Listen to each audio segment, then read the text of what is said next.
Bueno, ¿qué tal, compañeros y maestros? Nosotros les vamos a presentar el tema de Revolución de Ayutla y los integrantes de nuestro equipo son Rocha Becerril, Luis Fernando, Olvera Versa, María y Milán Guerrero, Sheila Abigail. Bueno, pues primero que nada vamos a comenzar conociendo pues tres de los personajes más importantes durante este periodo histórico, durante este evento histórico, los cuales son, pues tenemos primero a Antonio López de Santana, también tenemos a Juan N. Álvarez y por último tenemos a Ignacio Comonfort. Como pueden ver, los tres fueron políticos y militares mexicanos. La siguiente, por favor. Y pues para comenzar con esta exposición, pues primero tenemos que conocer pues qué fue este evento, ¿no? ¿Qué fue la Revolución de Ayutla? Y eso se los voy a comentar en la siguiente diapositiva. Bueno, pues como sabemos, la Revolución de Ayutla fue un movimiento insurgente originado en el estado de Guerrero en el año de 1854.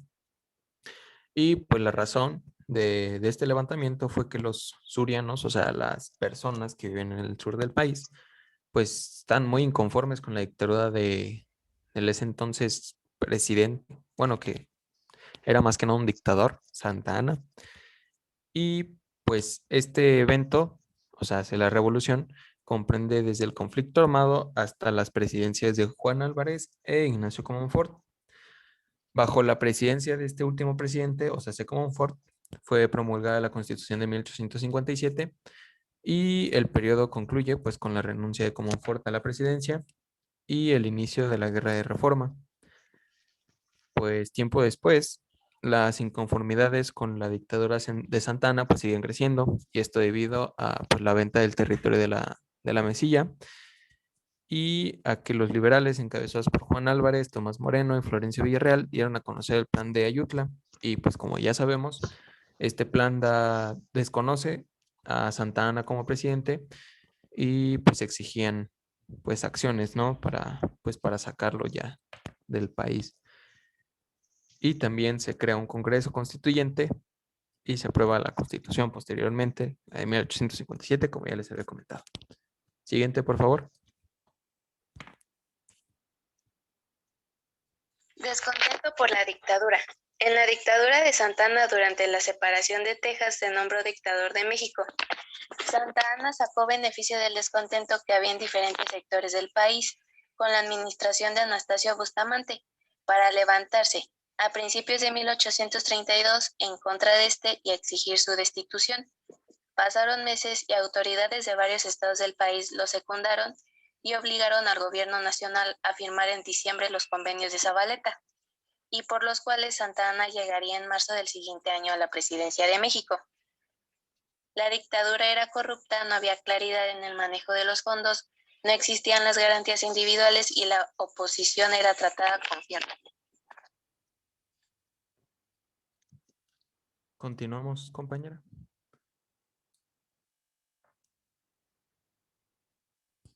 Apenas firmados los tratados de Córdoba en los que México se declara independiente, empezó la polarización de políticos y militares mexicanos, pese a que Iturbide fuera su mejor ejemplo en la forma de hacer el poder. Santa Anna lo desconoció y se pronunció por la República en el Plan de Veracruz. En 1827, Santa Anna aprovechó el levantamiento de Nicolás Bravo para poder ascender políticamente. Le bastó mostrar lealtad al gobierno para que la legislatura lo nombrara vicegobernador de Veracruz. Pero su gran salto a la política lo dio en 1829, al derrotar a las tropas comandadas por el general Isidro Barradas en la campaña de Reconquista Española. Por tal suceso, varios estados lo nombraron benemérito.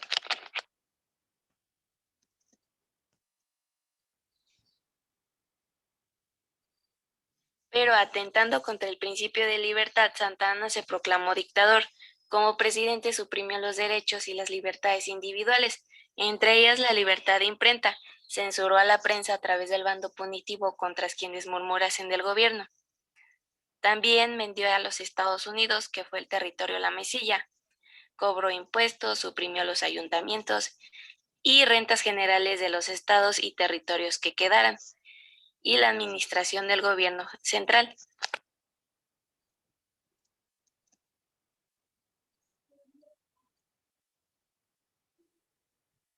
Burguesía agraviada. La vocación conservadora del gobierno de Santa Anna había favorecido a ciertos grupos de la aristocracia mexicana del siglo XIX. A su amparo, las posiciones de la Iglesia habían crecido escandalosamente. Otro de los problemas era la existencia de corporaciones civiles, que eran las comunidades indígenas, que impedían la especulación con las bienes raíces y el proceso de acumulación capitalista. En aquella época, habían burgueses que no les agradaba esta concentración.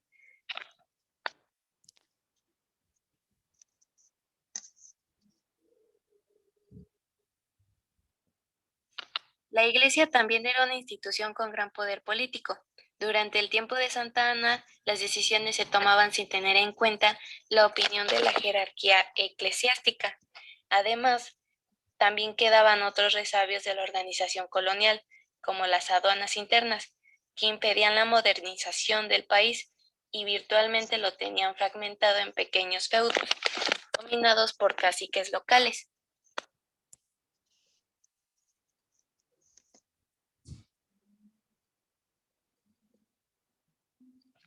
Liberales desterrados. Estos son algunos de los que Santa Anna desterró, y esto pasó porque él organizó un gobierno conservador, designó a los jefes políticos para poder gobernar a los pueblos, promulgó una ley contra conspiraciones y expulsó del país a personajes como Melchor Ocampo, Benito Juárez, Ponciano Arriaga y muchos más, que se refugiaron en los Estados Unidos. Esta experiencia llevó necesariamente a comparar que el poderío era con la caótica situación de la República. Se dieron cuenta que la única manera de llevar a México por el camino del progreso era derrocando a Santa Anna e instalar un gobierno con el fin de la ideología liberal.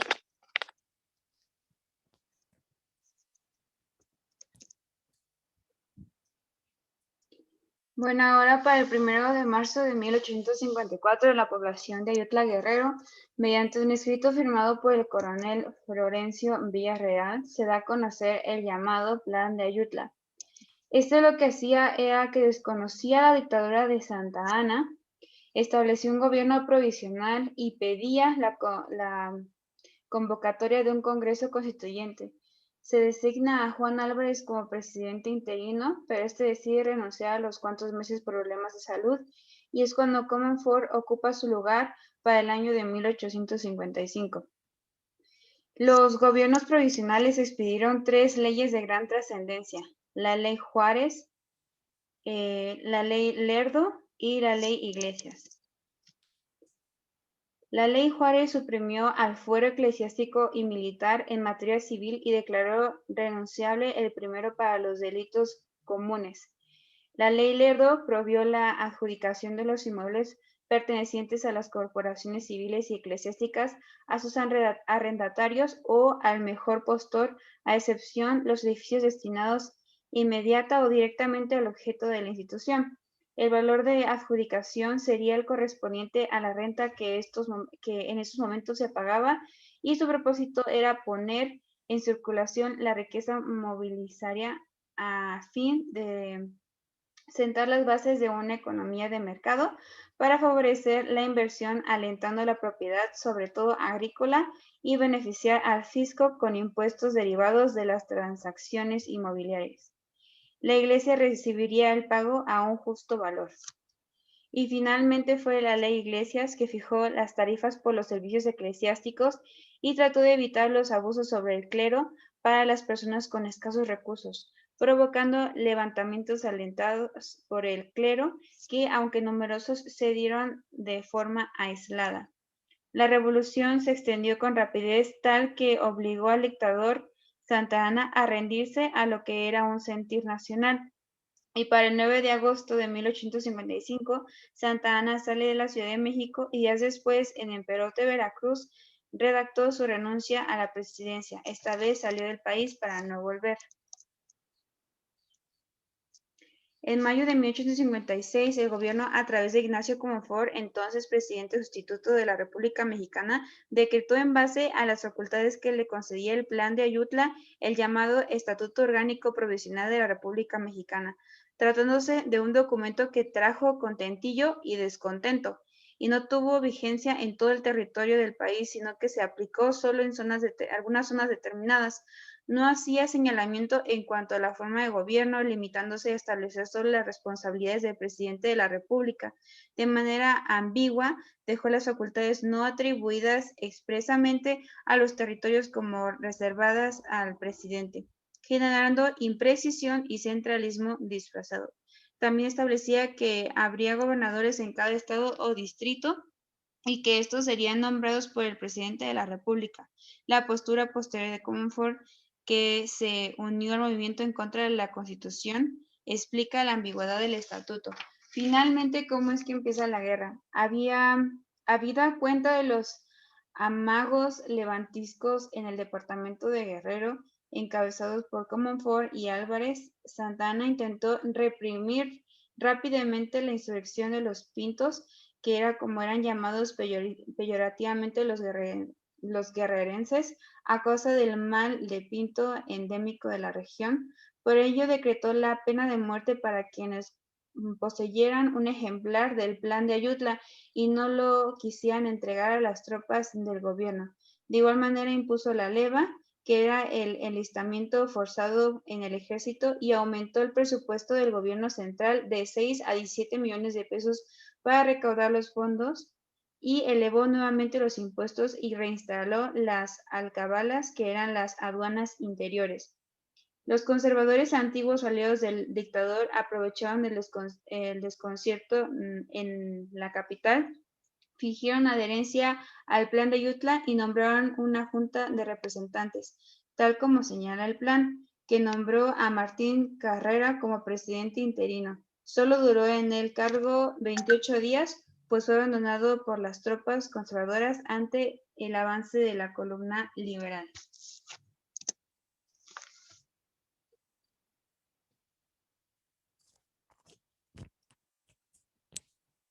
Bueno, pues esta diapositiva es la que ya les comentó mi compañera.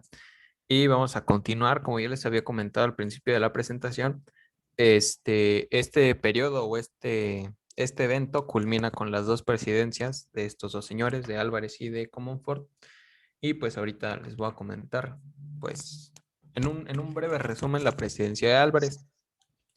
El 27 de octubre de 1849, al declararse el Estado de la Federación del Sur de México, bajo el nombre de Guerrero, Juan Álvarez es nombrado gobernador interino y ratificado más tarde por medio de elecciones de 1850. En 1854 se proclama el Plan de Ayutla para terminar con la dictadura de Santa Anna. Y pues después de que triunfó este plan, Álvarez fue nombrado presidente de la República el 4 de octubre de 1855 y renuncia al cargo meses más tarde. No se sabe el por qué, pero no sé, chance y le dio flojera. Y renuncia el 11 de diciembre de 1855. También este señor, Juan Álvarez, defendió los derechos de los campesinos. ¿Le puedes cambiar, por favor? Gracias. Bueno, como les decía, Juan Álvarez defendió los derechos de los campesinos. Desde 1835 lanzó un manifiesto en el que exponía sus ideas al respecto y también escribió un libro sobre el tema y otro donde se analizaba la condición del peón en el estado de Morelos y Guerrero. Este personaje murió en su hacienda, La Providencia, en Guerrero, y el 21 de agosto de 1867 y el 27 de diciembre de 1922 sus restos fueron trasladados a la Rotonda de las Personas Ilustres en la Ciudad de México. Continuamos. Por último, pero no menos importante, tenemos al caballero Comonfort, quien con el triunfo de la Revolución de Ayutla, pues llegó al poder una nueva generación de liberales, que la mayoría serán civiles. Entre ellos estaba Benito Juárez, Melchor Ocampo, Ignacio Ramírez, Miguel Lerdo de Tejada y pues también estaba Guillermo Prieto, perdón. Una junta nombró presidente interino al general pues Juan Álvarez y después, pues como ya les comenté, Álvarez no quiso la presidencia, entonces se la pasaron a Comonfort. También como convocó un congreso que trabajaría pues en una nueva constitución. Este nuevo equipo preparó algunas leyes que promovieron cambios importantes Entre esos cambios importantes se encuentran las tres leyes que mi compañera ya les mencioné en su momento, que son la Ley Juárez, que pues, fue realizada por Benito Juárez en 1855. Está la Ley Lerdo por Miguel Lerdo de Tejada. Y también tenemos por último la Ley Iglesias por José María Iglesias en 1857. Y pues en pocas palabras, ¿le puedes dar la siguiente, amigo? Ahí están las tres leyes con lo que, pues lo que suprimían o el beneficio que le daban al país. Y en pocas palabras, pues fue un pequeño resumen de lo que hicieron ambos presidentes durante su corto o largo tiempo en su estadía en la presidencia. Y pues terminada su periodo como presidente de Comonfort, es como termina este evento de la Revolución de Ayutla y continúa con la reforma. Eso es todo de nuestra parte. Les agradecemos mucho por su atención y pues que tengan un muy bonito día. Bueno, y aquí les mostramos la bibliografía de donde obtuvimos la mayor parte de nuestra información. Gracias.